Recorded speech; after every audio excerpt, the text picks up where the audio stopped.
Good afternoon and welcome to today's webinar on the challenges of laser additive manufacturing, power density, focus shift, and spot size. Sponsored by Ophir and hosted by 3D Metal Printing Magazine. I'm Brad Coogan. I'm the publisher and editorial director of 3D Metal Printing Magazine, and I'm pleased to serve as your moderator for today's webinar. Before we get started, just a few notes about the GoToMeeting session. This meeting is being recorded for archiving. The recorded webinar will be posted to our website and that of Ophir within the next few days. We'll let you know via email, probably later this afternoon, when that recorded webinar is available and what the link is so you can view it online. Share it with others. Also, all participants in the meeting are in listen-only mode.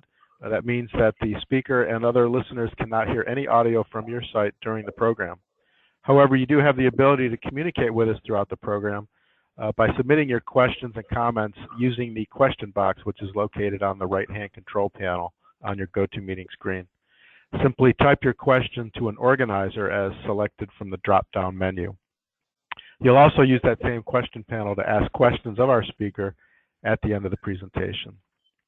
Finally, we've uploaded a copy of today's PowerPoint presentation into the GoToMeeting library, which is also accessible from that right-hand control panel. Feel free to download that PowerPoint presentation sometime during the presentation. So now it's time to begin today's webinar on additive laser processing and the challenges that arise with high power laser printing. Our speaker today is Dick Rieley, Mid-Atlantic Sales Manager from Ophir Electronics. Dick joined the company in 1988. Prior to that, he served as 1998, I'm sorry.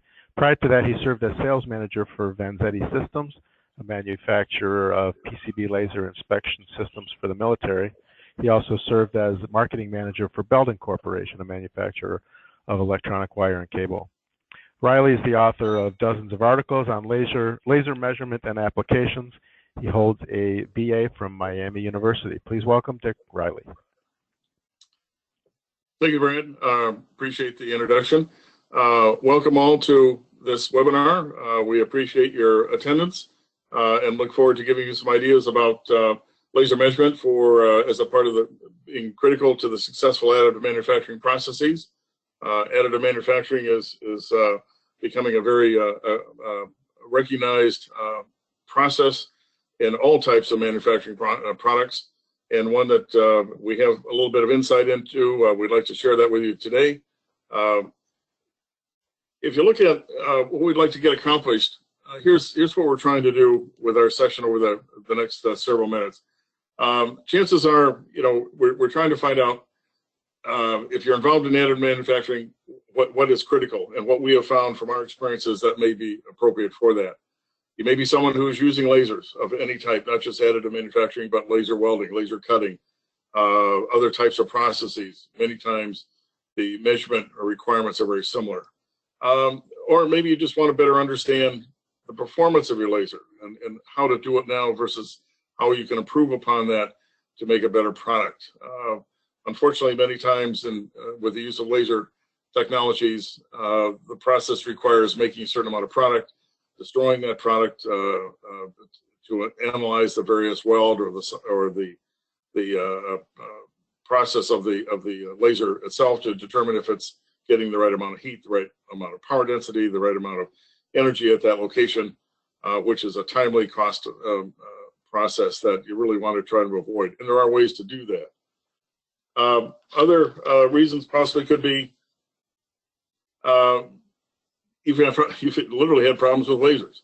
All of us have, and lasers are not stable pieces of equipment. They change, they deteriorate, and they don't give us the same performance from day in and day out. We need to be able to measure that to better understand how we can control it and make the process consistent and the product we're looking for consistent. You may be familiar with or heard about laser measurement and how to use that, how to apply it.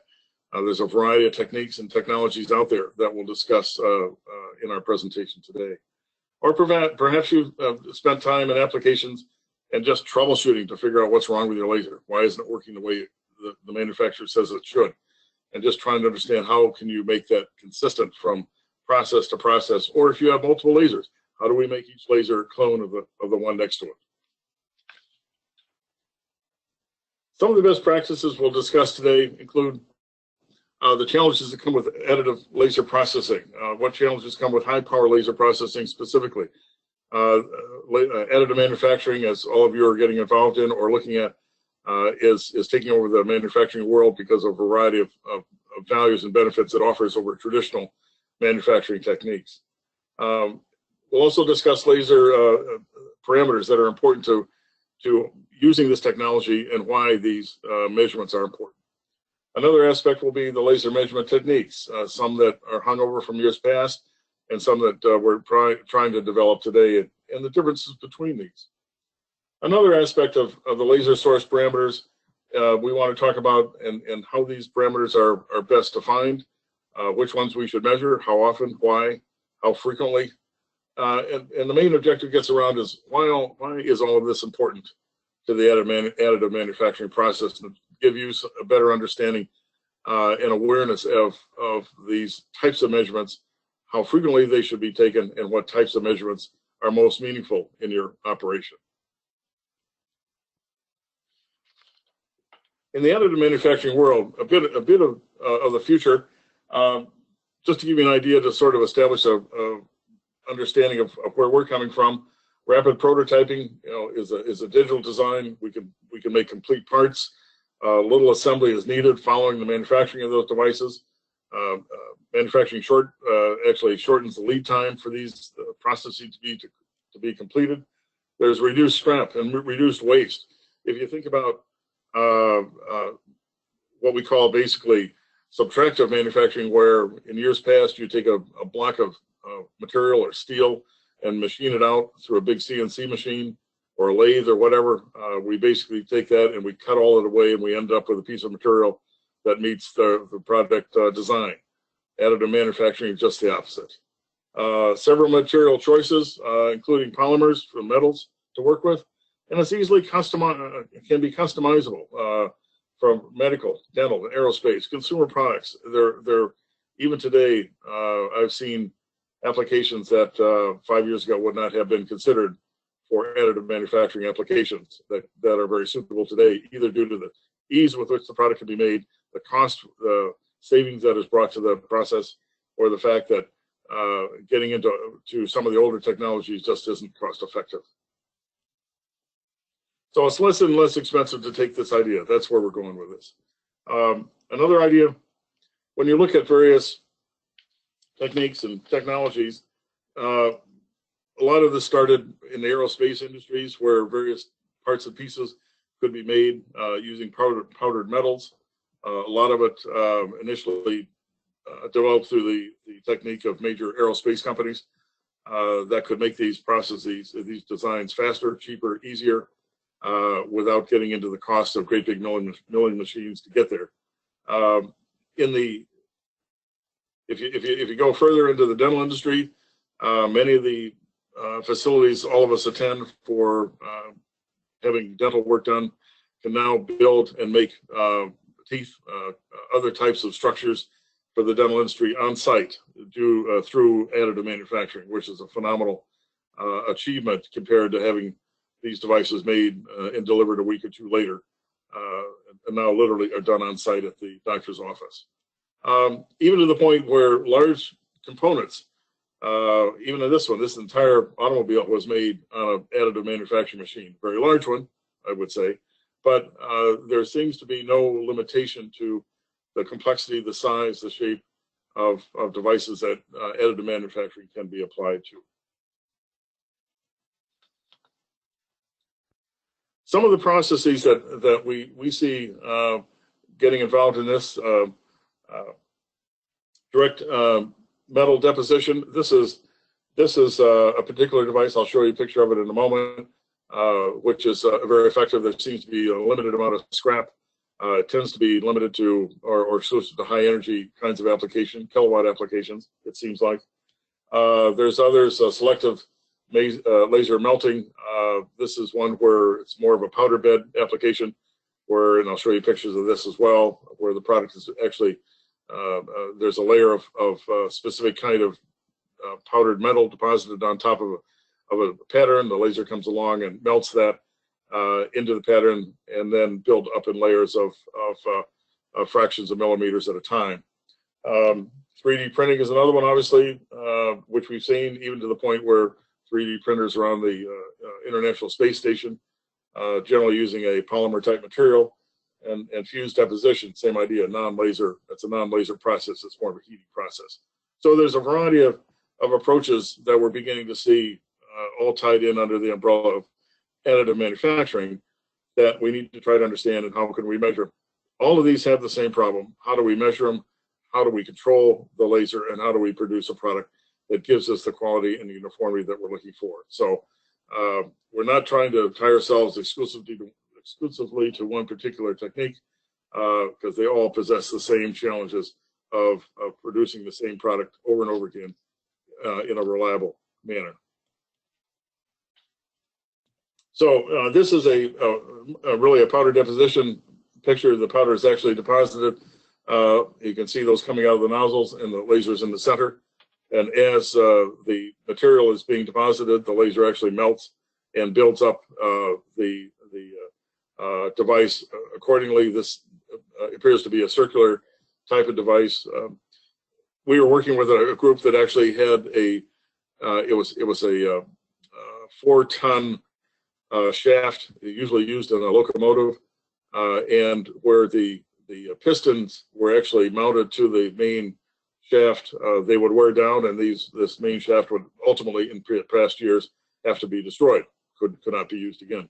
However, with powder deposition, these worn areas in these shafts, the shaft, which is generally a foot in diameter and 4 feet long, if not longer, can actually be added to with the proper materials and built back up and then reused without having to scrap it and build a whole new one. So a major cost reduction when it comes to devices where adding material was the salvation to a major cost reduction that otherwise would have been extremely expensive for this particular manufacturer. This is a typical powder bed application where the powder is actually deposited on top of the build material, generally done in layers of millimeters or less. The laser comes along and melts the powder at a certain power density level on top of that, and can build it into very complex designs at that point. We see a lot of the powder bed excuse me, applications across the country as being a very typical, easy to use and easily adaptable to a variety of designs. And this is more of a polymer one, where it's actually a type of plastic that is built and deposited. This is not a laser application, it's actually a heating application, but still very complex patterns can be produced relatively easily and right off a CAD drawing, right off the computer. A very impressive technique of this technology. In the metal fusion or the powder bed application, this is just a simplified drawing where you've got a galvo coming off the laser that scans a particular pattern as the powder is deposited on top of the build plane, and the laser then melts or brings the powder to a certain temperature where it bonds and to the existing build. As the build layer is completed, the material, the item is reduced down into the build chamber. Another layer of powder is deposited, and another scan is conducted. Depending upon the complexity of the device being built, this can be done in a matter of tens of minutes to hours to even days, depending upon the complexity. So, especially if the build process is complex and does require a certain amount of time, hours, longer, whatever, then the last thing that anyone needs to understand is that once that build is done, the product does not meet the specification because we didn't measure the laser properly. And all of a sudden, that process then has to be repeated.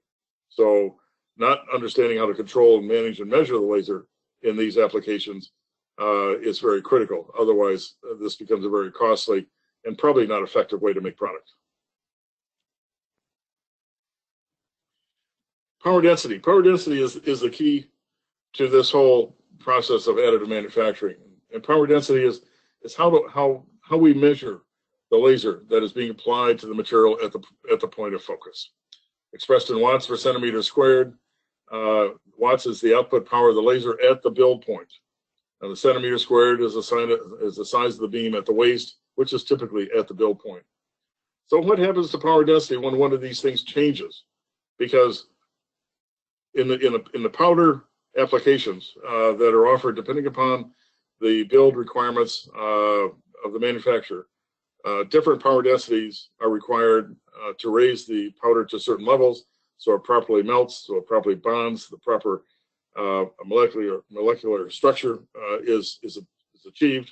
And if we don't hold that power density to the right level, then we don't build the kind of product that the specification is trying to design. So what happens to power density if one of these things changes? Gradual decrease of power, the power density goes down. It's just like when we used to solder a joint with a soldering iron, we get a cold solder. The powder doesn't flow properly, it doesn't bond properly, the molecular structure isn't what we're expecting.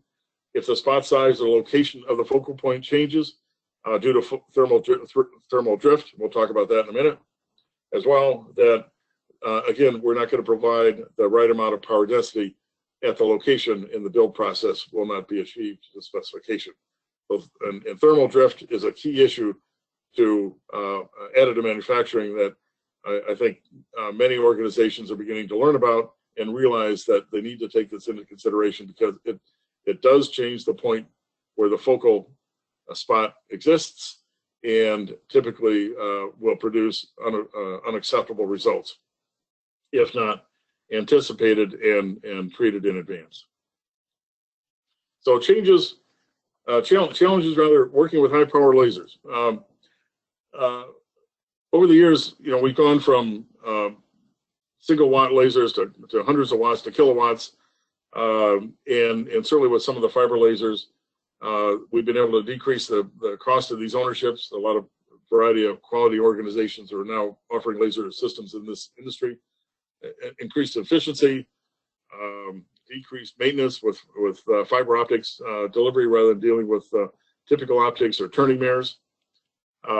We also see that in typical build applications, this can, with the various laser powers we now have to deal with, it's almost unlimited as the kinds of materials we can work with or the kinds of products that can be built.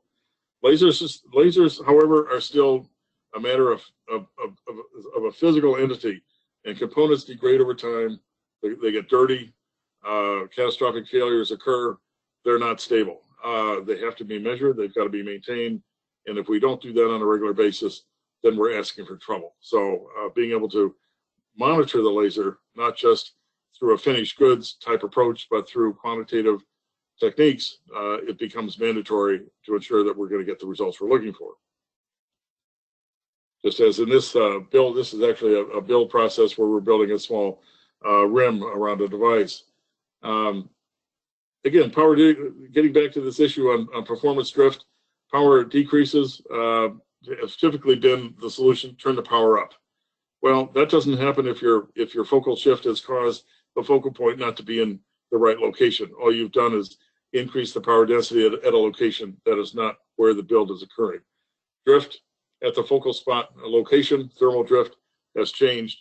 And what happens in thermal drift is as the laser is turned on, and this occurs instantaneously, and it can occur throughout the manufacturing process as the laser is moved from spot to spot, even in a matter of seconds, that we've been able to document through some of our testing with various customers, that the lens and the optics in the laser expand.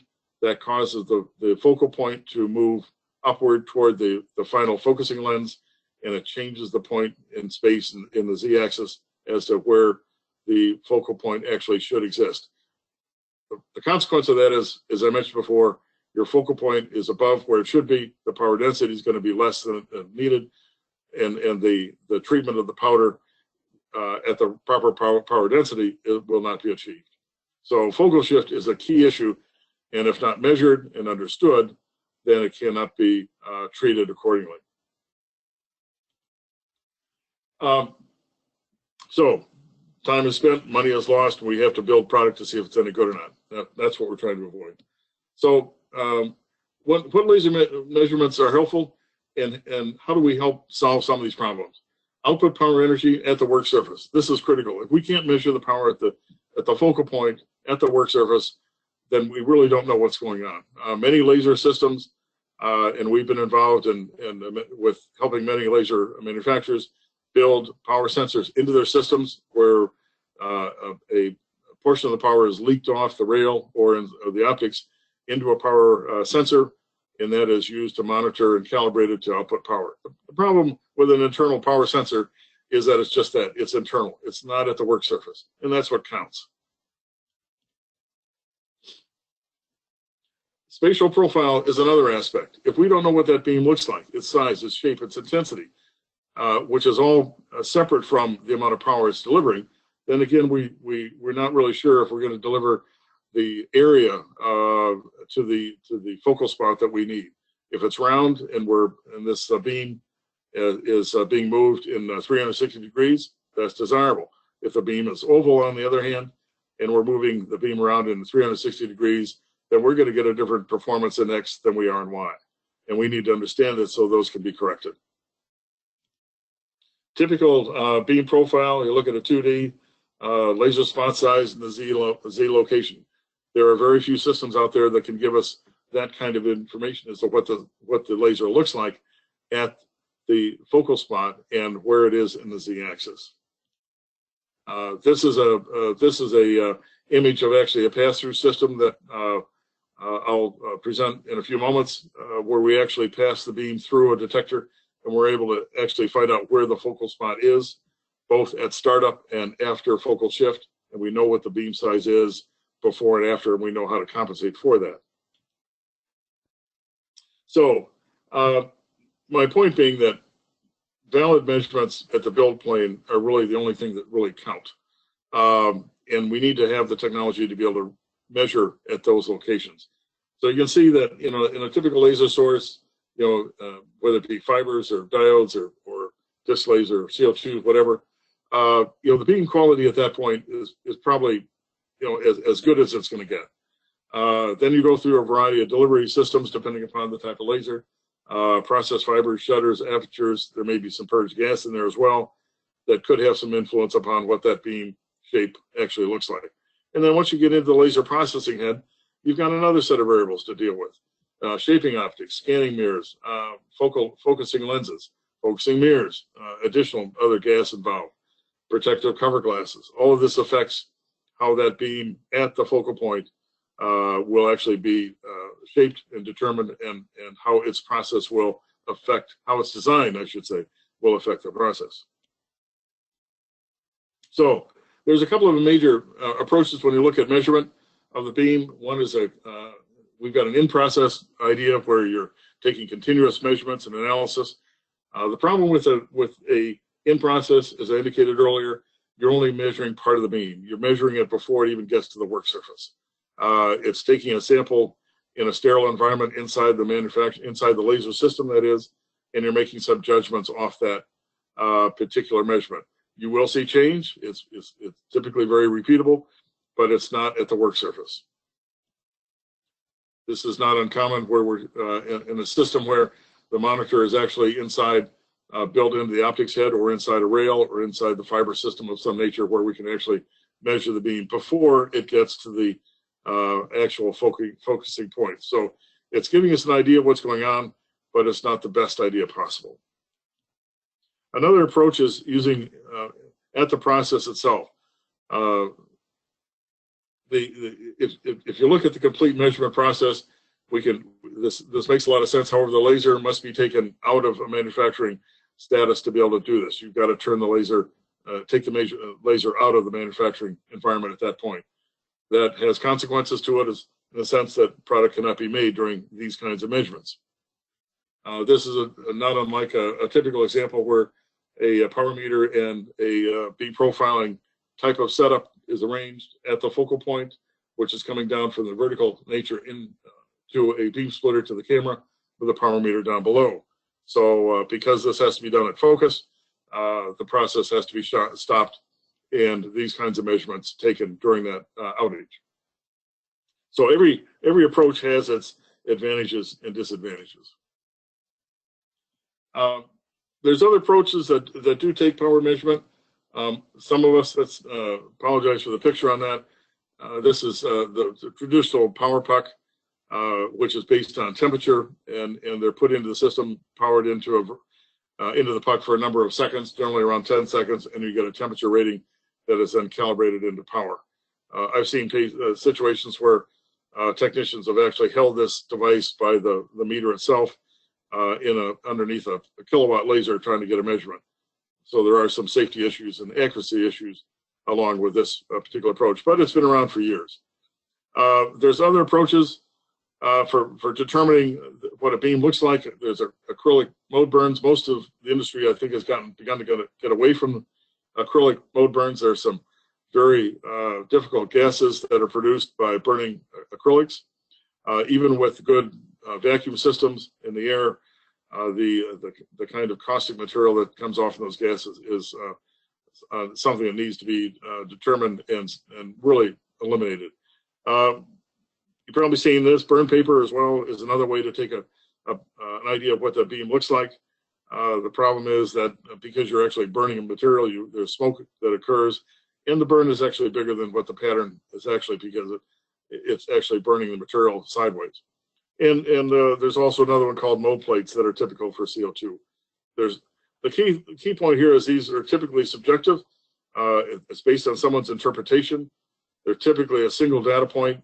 It's difficult to get any trend analysis off this to see how's my reading today versus tomorrow or the next day, or how consistent is it. So it tends to be a one-shot kind of analysis that really doesn't lend itself to good, tight measurement of that laser over a period of time. Some other techniques that are a little more current than these, and from a power measurement, there's a variety of power sensors, from kilowatt sensors down to photodiodes, where we can measure the power of a laser quite accurately. They're NIST traceable. These are the absorption curve for these various sensors are known and calibrated into the sensors themselves. So if we know what the wavelength is and we know what the power is, we know we're going to get an accurate measurement within plus or minus 3%. These are calibratable. They can be recalibrated. And with proper measurement and proper handling are good for years. They're repeatable. There's no interpretation, and the data is quantifiable. You can tie this into various programs, either offered by the manufacturer or others, even LabVIEW, where the information can be charted and maintained for analysis over a period of time, which is the proper way to do it. In beam profiling, once you talk about beam diagnostics, there's a couple of ways that this happens as well. I consider beam profiling in two manners. You have a contact method and you have a non-contact method. Contact methods are well known to us today, using a camera-based system that has an array in it that is typically suitable for a variety of wavelengths, either UV to YAG, and some go out to near IR, and others go out even to terahertz. But they're basically an array with a pixel design, suitable for direct images anywhere from you can get much smaller than 4 millimeters up to 30 millimeters, going right onto the array itself. This happens to be a larger 30 millimeter CCD array camera. We can also do, we've also had quite a good success dealing with large beams up to 12 centimeters. And on the left, you can see it's actually a spotlight that's about 8 inches in diameter. But the image to the right of that, the 2D beam profile, is actually the same white light you're seeing on the left, but we're now imaging it on a camera with a lens that allows us to see really the distribution of that light. And it's not quite as uniform. It's actually oval compared to the white light we're seeing on the left. So there's a variety of ways using a contact program that allows us to better see what this beam looks like, its size and its shape and its intensity. There's another technique, contact measurement, called a scanning slit detector. These are also used in additive manufacturing. It's a near absolute detector. It's not a camera-based, suitable for 10 microns out to 20 millimeters beam diameter. It's really best when used for 200 microns and below. This is a typical scanning slit detector. In that center, you actually have a drum that rotates about 20 hertz, and you have 2 slits, one on either side of the drum. On the front side of that drum, the slit is actually in the horizontal position, and on the back side, the slit is actually in the vertical position. This rotates through the beam. This picture you see on the right actually shows the scanning slit detector used on an application where we were measuring a 500 watt additive laser with about a 50 micron spot size. And these devices that you see out here on the front are actually prisms. There's two prisms there, 95% prisms, where we break the power down so we don't damage the detector, but it enables us to handle a lot of power for a small spot size and come up with very accurate measurements. Again, this is a device that requires the process to be shut down to be able to install this type of device to take the measurement, which typically doesn't require a duration much longer than 15 minutes at the most. But unlike a camera, as I say, this is a scanning slit. It's a detector basis. It's not a camera-based system. Another approach, when you look at cameras versus detectors, some of the advantages, cameras can deal with very low power. Typically, they're limited to 400 watts, even with some typical beam splitting. Likely no beam dump is required, depending upon how much power. Once you get above 400 watts, you really have to have some sort of beam dump to take off the residual power. Cameras are easily mounted with attenuators and beam splitters, and typically quite small to be able to fit into most physical application. The problem is, once you get over 300 watts or above, you really, up to a kilowatt, you really have to have a beam dump. Cameras are very difficult at tracking thermal drift because of the design of the array, and damage is always possible to that array if your exposure duration is too long. Then you've got to then you have to get the camera repaired. So limited exposure with a direct contact system is always one of the risks and one of the consequences.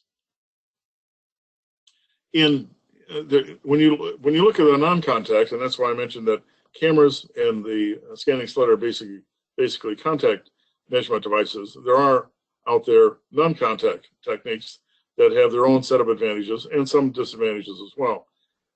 One is dealing with the measurement and imaging of the Rieley scatter of the beam itself. It's a non-contact method, 50 watts to a kilowatt, up and even up to tens of kilowatts of power, because the beam is not in contact with anything within the detector.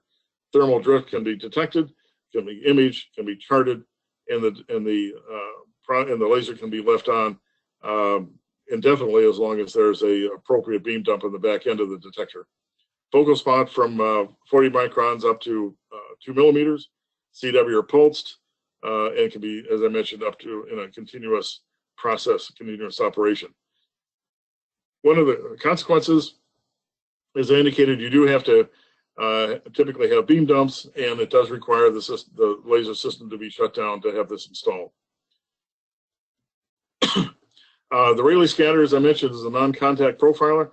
This is a typical image of one approach where the beam actually passes through the instrument. There's actually some specialized cameras in there that allow us to measure and graphically chart the shape of the beam, the location of the focal point, the change of the focal point due to focus shift, and do this live and to watch this occur as the laser is warming up or being shut down periodically.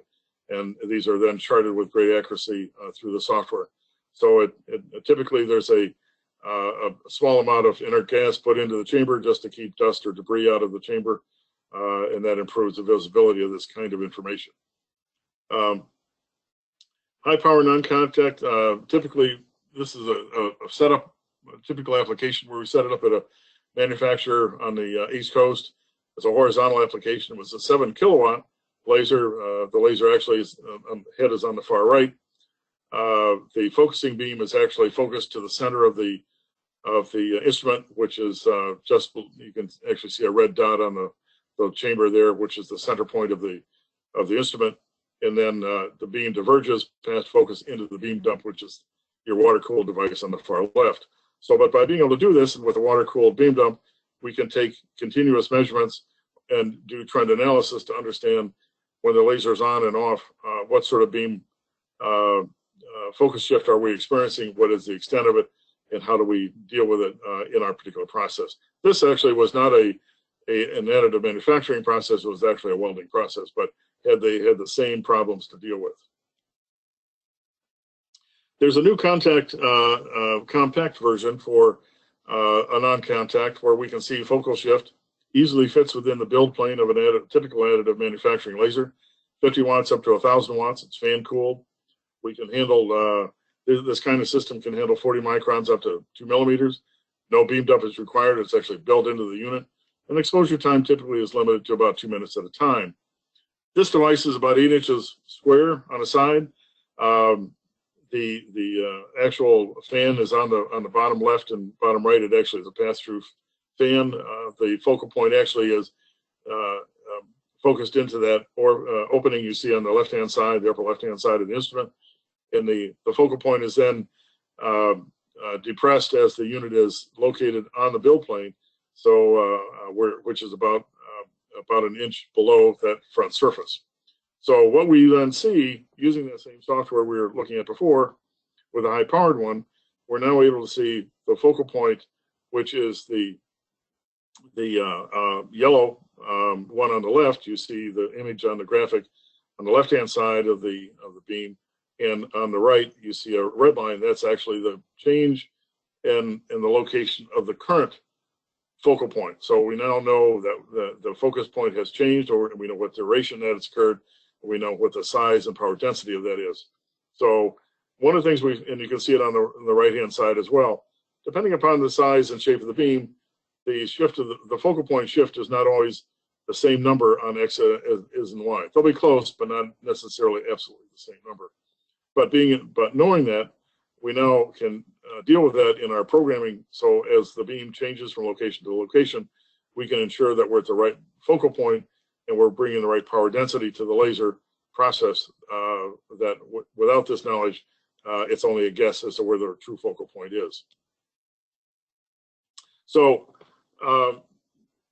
in this contact version, as I indicated, we also have one other version that is considered a contact program that we also use in the additive manufacturing.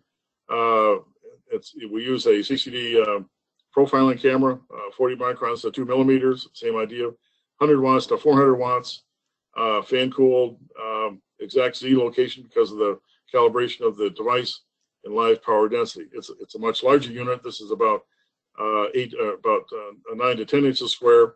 And what you see is the beam would be coming down from the galvo up top. Just below the handle, you see an opening. That's actually a beam splitter that we take a portion of that beam into the camera.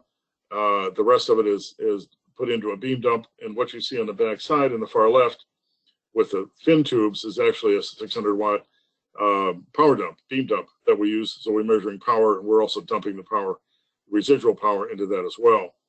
But with the way that this device is calibrated, the location of the camera array is actually the same location as it is from the beam dump to the build point. So in this particular device, the instrument is not lowered into the chamber. It's put really literally at the top surface. So same idea, but physically a little bit larger, and is limited to about 400 watts of power versus the other device, which can go up to a kilowatt. So what we're seeing is that in laser additive manufacturing, there's many challenges. And trying to understand your laser does not have to be one of them, and it always tends to be. Having a good laser source doesn't always translate into good laser processes. I've been involved in applications where unless many of the end users will rely upon what the manufacturer is telling them and the specifications, and if they can't prove it or if they can't validate it, then they're really working in the dark. And I've even had manufacturers go back to the laser source that until they could prove that there was something wrong or out of calibration with that laser, the laser manufacturer would not even deal with it. So it puts this kind of information into the hands of the end user who's going to make a product, and that becomes a very critical aspect in the manufacturing processes of that organization. So they need to be benchmarked. These processes need to be benchmarked and maintained over time. And laser performance techniques have evolved, from a visual subjective method to really a quantitative method that the new technologies offer, and that's critical. We've been involved in a variety of applications over the recent years, and more so now with the additive manufacturing systems, where a particular organization may have multiple machines building all the same device. And if that laser in every one of those locations isn't performing to the same level of standardization, then you're going to have a variety of lasers making a variety of products that all should be identical, and they're not. And only by coming up with a quantitative measure where you can measure the size of the beam, the shape of the beam, the focal point, the power density, can you ensure that each laser is performing to the same way it should. So that's a little idea of what we're doing on additive manufacturing and laser measurement. If there's any particular questions you might have, I'd be glad to answer them for the moment. But otherwise, thank you very much for your time, and we appreciate your attendance. Thank you very much, Dick. Very informative presentation. We do have plenty of time left over for questions from our attendees. You can use that question panel on the right-hand side of the screen there. Okay, Dick, how frequently have you found it necessary to take these measurements on lasers used in additive? What we found, it somewhat depends on how frequently the lasers, additive manufacturing lasers, changed over from making one process device to another. But in the case, taking a simple example where maybe the same device is being manufactured on a regular basis, that we recommend at least looking at that laser on a daily basis at the end of the shift to ensure that process is holding stable. And if it is, then that duration between measurement can be extended to maybe every other day or once a week. So it's a little bit of a learning process. What we have found is that in situations where one laser may be making a variety of devices, and let's say a device is no longer made but comes back a month or two later and needs to be made again, through this quantitative approach, the laser can be brought into the same level of specifications that it was a month earlier. So a little bit of it is a learning process to find out how consistent and uniform the laser is, and let that prove to you that you can extend that measurement technique from maybe from day to day to once a week, or maybe even less frequently. So there's a little bit of learning that goes on with that, but it's adaptable. Gotcha. Okay. What are some of the things that could happen during the process that would cause the laser, whether it's focal shift or density, spot size, what would cause some of those parameters to change during the additive process? The most significant change that is going to happen is that the cover glass, generally in the top of the chamber, becomes clouded with powder dust. And what happens then is that causes your laser beam to be diffused and spread out. And so your focal point, again, is going to change. The power density is going to change. So understanding how and what sort of frequency that cover glass needs to be attended to as far as maintaining its cleanliness is a key issue. That the cover glass has what many times we've seen can be the most significant influence because it's the last device in the optical train before the laser actually is entered into the chamber. If that's not maintained and cleaned on a periodic basis, that's going to be one aspect.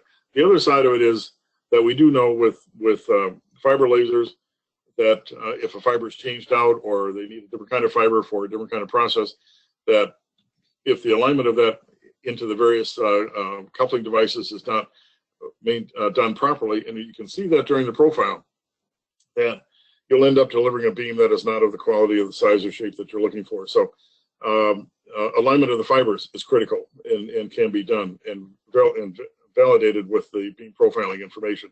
Power and power densities, power is going to stay the same, but your power density could change because your beam shape is no longer what it should be, or maybe it is misaligned to such extent that the power is actually coming out in the cladding of the fiber versus down through the core.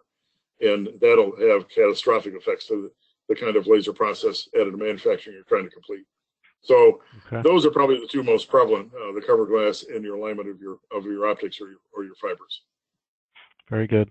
Have you noticed certain powder materials that cause the laser to degrade more than others? No, and I'm not that close to that side of the equation to give you a good answer. We do know that various powders have different powder densities to deal with, and those all become part of the calibration aspect of the laser as to how much power is delivered and what the beam size needs to be to ensure that powder performs to the specification. But other than that, I'm probably not the right person to ask on that question. Yeah. Okay. What is the z-axis resolution of the non-contact Raleigh range measurement or focal spot drift? 20 microns. 20 microns. Okay.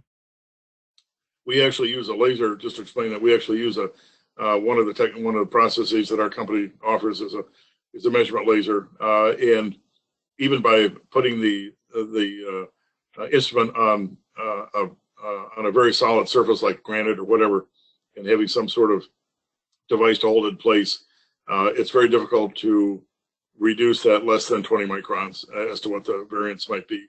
So, but typically in most additive manufacturing, beam dimensions can be anywhere from 50 to maybe as many as 100 microns. So the 20 microns generally doesn't affect the critical measurement of of those other measurements. Okay. Do you find the issues with the lasers are worse or better based on the type of process, DM, direct metal deposition, or SLS, for example? Does either one of those processes affect the laser more than the other? We haven't seen that to be the case.